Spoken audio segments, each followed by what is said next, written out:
10월 12일 목요일입니다. 열왕기상 15장 9절로 24절입니다.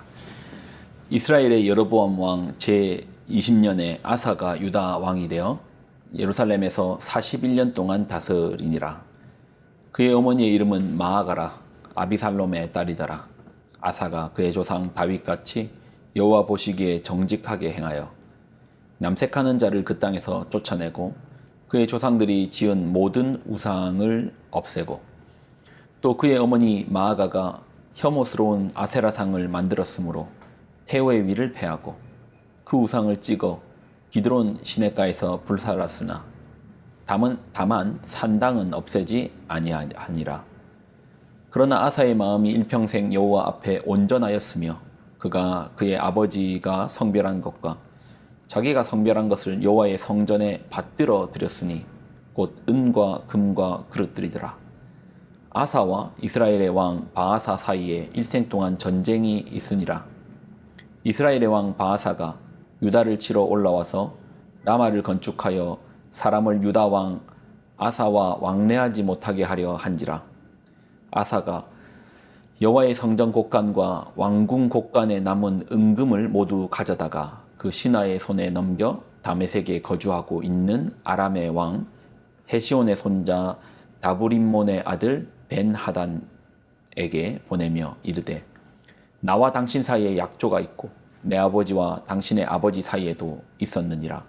내가 당신에게 은금을 예물로 보냈으니 와서 이스라엘의 왕 바아사와 세운 약조를 깨뜨려서 그가 나를 떠나게 하라 하매 벤하단이 아사 왕의 말을 듣고 그의 군대 지휘관을 보내 이스라엘 성읍들을 치되 이용과 단과 아벨벳 마아가와 긴네렛 온 땅과 납달리 온 땅을 쳤더니 바아사가 듣고 라마를 건축하는 일을 중단하고 디르사에 거주하니라. 이에 아사 왕이 온 유다에 명령을 내려 한 사람도 모면하지 못하게 하여 바아사가 라마를 건축하던 돌과 제목을 가져오게 하고 그것으로 베냐민의 게바와 미스바를 건축하였더라. 아사의 남은 사적과 그의 권세와 그가 행한 모든 일과 성읍을 건축한 일이 유다 왕 역대지략에 기록되지 아니하였느냐. 그러나 그는 늙음하게 발에 병이 들었더라. 아사가 그의 조상들과 함께 자매 그의 조상들과 함께 그의 조상 다윗의 성읍에 장사되고 그의 아들 여호사밧이 대신하여 왕이 되니라. 아멘. 하나님, 오늘 한 날도 주의 말씀의 빛을 쫓아 한 걸음씩 나아갑니다. 우리로 어디로 나아가야 될지 비추어 주옵소서. 영광을 드립니다. 예수님의 이름으로 기도드립나이다. 아멘. 남왕국 아사의 이야기입니다. 아사의 아버지가 아비암이거든요. 아비암이 통치를 3년밖에 하지 못합니다. 단명했죠. 그러다 보니 아사는 어린 나이에 왕이 되었습니다. 그러니 오늘 본문을 보면 어머니라고 나와 있는 마아가가 섭정을 하는 거예요. 섭정은 예전에 보면 수렴청정이라고 해가지고 그늘막을 발을 쳐놓고 왕 뒤에 나이가 많은 할머니가 아니면 또는 어머니가 대신 정치를 하는 거잖아요. 수렴청정인데 여기서 이제 마아가는 여기서 아사의 어머니라고 말하고 있는데 이제 히브리 언어에 어머니와 할머니의 구분이 크지 않습니다. 그래서 여기는 이제 어머니가 아니고 할머니예요. 할머니가 어린 아사를 대신해서 수렴청정을 했습니다. 할머니가 수렴청정을 하는데 사실 정치는 제대로 하지 못했습니다. 이제 그런 걸 이제 보면서 아사가 마음에 어떤 결정 같은 게 있었던 것 같아요. 그래서 성인이 되었을 때 그가 이제 종교적인 결단을 합니다. 이제 이스라엘 유다 땅 가득하게 있는 우상에 대하여서 개혁을 하는데요. 근데 이제 그의 개혁에 불을 붙이는 사건이 생깁니다. 그게 이제 역대하 15장 1절로 2절에 나오거든요. 하나님의 영이 오뎃의 아들 아사랴에게 임하심에 그가 나아가 아사를 맞아 이르되 아사와 및 유다와 베냐민의 무리들아 내 말을 들으라. 너희가 여호와와 함께하면 여호와께서 너희와 함께 하실지라. 너희가 만일 그를 찾으면 그가 너희와 만나게 되시려니와 너희가 만일 그를 버리면 그도 너를 버리시리라. 선지자가 아사를 찾아오는 거예요. 안 그래도 할머니가 나라를 점점 이상하게 만드는 걸 보면서 어린 아사의 마음, 또 젊은 청년의 아사의 마음에 불이 붙었는데, 그런데 거기에 선지자가 와서 하나님의 말씀으로서 일깨워주는 겁니다. 자, 이에 아사는 이 말씀을 듣고 대대적인 종교 개혁을 감행합니다.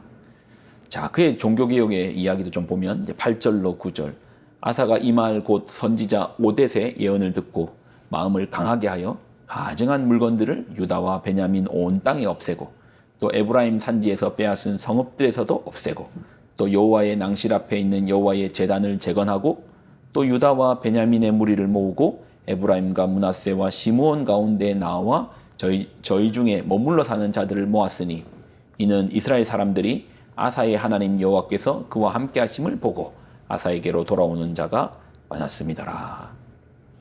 이 종교개혁을 통해서 아사가 하나님 앞에서 이제 바르게 살고자 하는 모습을 보고 북왕국으로 가 있던, 그러니까 어떻게 보면 우리로 치면 북한에서 사람들이 신앙을 찾아서 남쪽으로 내려오는 거예요. 북왕국 이스라엘은 이미 제사장들도 다 갖고 성전도 다 회파됐고 율법도 무너진 상황 가운데 얼마나 종교적인 갈등이 많았겠습니까? 그때 이러한 모습을 보고 아사의 종교개혁을 보고 이것들을 그 안에 마음의 신앙에 대한 갈망으로 말미암아 남쪽으로 내려오는 거예요. 자, 그리고 이제 좀 시간이 지납니다. 자, 그런 다음에 이제 오늘 본문을 보면 어떤 일이 생기냐면, 북왕국 바하사 입장에서 아니 사람들이 점점 남쪽으로 내려가기 시작하는 거예요. 그러니까 우리로 치면 북한 사람들이 계속 남쪽으로 넘어오는 거예요. 자, 그러니 북쪽은 바하사가 다스렸거든요. 이름이 좀 헷갈리죠. 남쪽 유다는 아사, 북쪽은 바하사. 바하사가 유다를 쳐요. 그리고 예루살렘 근방에다가, 예루살렘으로 가는 그 길 근방에다가 라마를 건축합니다. 일종의 자신들의 요새를 만들어 버리는 거예요. 우리를 치면 마치 이제 38성 같은 이제 철조망을 쳐버리는 거예요. 더 이상 자신의 북쪽에 자신의 사람들이 예루살렘으로 가지 못하게 철책을 쳐버립니다. 그러니 이때 남유다의 아사가 실수를 해요. 어떻게 보면 적이 자기 코앞에까지 왔잖아요. 코앞에까지 온 적들을 보면서 두려움을 느낀 거예요. 우리가 뭔가 판단을 할 때 두려움 가운데 판단을 하면 오판을 할 때가 많습니다. 중요한 판단일수록 마음의 평안함 가운데 해야 되는데, 아니 저기 우리 코앞에까지 왔어, 이러다 우리 죽는 거 아니야? 이러다가 뭔 일 나는 거 아니야? 이런 두려움 가운데 결정을 하면 오판을 해요.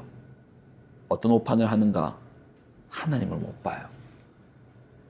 지금 여기 종교개혁을 해가지고 여기까지 오는 모든 과정 가운데 하나님께서 함께 해주셨고, 아사가 참 신실하게 하나님을 의지하여서 잘 왔는데, 그만 두려움 가운데 잘못된 선택을 합니다. 자, 그 선택이 어떤 선택이냐면, 이제 오늘 본문의 18절로 21절을 보면, 아사가 성전 곡간과 왕궁 곡간에 있는 은금을 가져다가 이걸 누구한테 맡기냐면 아람의 벤하닷에게 부탁을 하는 거예요. 어떻게 부탁하느냐? 지금 이 북쪽 바하사가 우리를 쳐들어왔다. 그리고 우리 코앞에 요새를 지었다. 그러니 너희가 북쪽을 쳐들어가라. 아니, 우리도 안다. 너희가 이미 북이스라엘과 조약도 맺은 거 안다. 근데 내가 돈 더 낼게. 내가 그들이 약조한 돈보다 더 많이 낼 테니까 그쪽을 좀 쳐달라. 그러니 이 아람의 베나단이 그 돈을 받고 군대를 보내가지고 북이스라엘을 쳐버리는 거예요. 그러니까 북이스라엘 입장에서 아니 지금 남쪽이 중요한 게 아니고 자기 쪽에 쳐들어오는 아람 군대를 막기 위해서 남쪽에 그 진지를 구축하던 것을 포기하고 다시 전쟁을 하러 북쪽으로 올라갑니다. 자, 그래가지고 막았어요. 아니, 결론적으로 보면 외교 정책을 잘 써가지고 지혜롭게 한 거 아닙니까? 오늘 우리가 열왕기에는 나오지 않지만 역대하에는 하나님께서 이 장면을 책망하십니다. 하나님의 책망은 뭐죠? 왜 나를 의지하지 않는가? 왜 하나님을 의지하지 않는가? 아니 내 앞에 지금 내 코앞에 적들이 왔다니까요. 당장 이 문제 해결하지 못하면 우리 죽을 수 있다니까요. 하나님 뭐라고 하시죠? 왜 나를 의지하지 않는가? 사실 우리 이야기죠. 우리도 신앙생활 잘 합니다. 정작 내 발등에 뭔가 문제가 떨어지면 하나님을 의지하는 것보다 어떻게 해서든지 돈을 의지하든지 사람을 의지하든지 다른 힘 가진 자들을 의지하든지 그래서 그 문제를 해결하려고 합니다. 하나님의 순리를 따르기보다 내 힘을 좀 이용하려고 하는 그런 연약함이 있죠. 근데 이러한 결정을 내릴 때 여러분의 마음을 한번 살펴보십시오. 대부분 두려움 가운데 이러한 결정을 내립니다. 평안을 유지하셔야 됩니다. 평안함 가운데 하나님과의 깊은 교제를 유지하셔야 됩니다. 그래야지 끝까지 우리의 신앙을 잘 지킬 수 있습니다. 아사 하나님 앞에 칭찬받았던 사람입니다. 솔로몬, 르호보암, 아비암 그리고 이제 4대 만에 아사 시절 때 드디어 하나님 보시기에 좋았더라는 그런 인물이 나왔습니다. 종교개혁도 했다니까요. 그렇지만 두려움 가운데 그 끝까지 이것을 지키지 못한 아쉬움이 남습니다. 그래도 여기까지 보면 100점 만점에 한 8, 90점? 아니, 수까지는 못 주고 한 우 정도 주니까 한 80점이네요. 80점 정도에 되지만 끝까지 잘했더라면 얼마나 좋았을까. 하나님을 더욱더 의지하고 나갔더라면 얼마나 좋았을까. 그러고 보면 끝까지 우리의 신앙을 잘 붙든다는 게 참 중요하네요. 또 어려운 일이네요. 우리 더욱더 평안함 가운데 끝까지 하나님을 향한 온전한 신뢰 가운데 믿음의 승리를 하시는 여러분 되시기를 또 제가 되기를 소망합니다. 기도하겠습니다. 하나님 아사의 모습을 바라봅니다. 종교개혁을 했습니다. 선지자의 이야기를 듣고 과감한 종교적 결단을 내렸습니다. 개혁하였습니다. 변화하였습니다. 그러나 자신의 코앞까지 쳐들어온 적 앞에서 그 마음의 평안이 무너지고 두려움 가운데 잘못된 판단을 하였습니다. 하나님 우리로 그 마음의 평안을 유지하게 하여 주옵소서.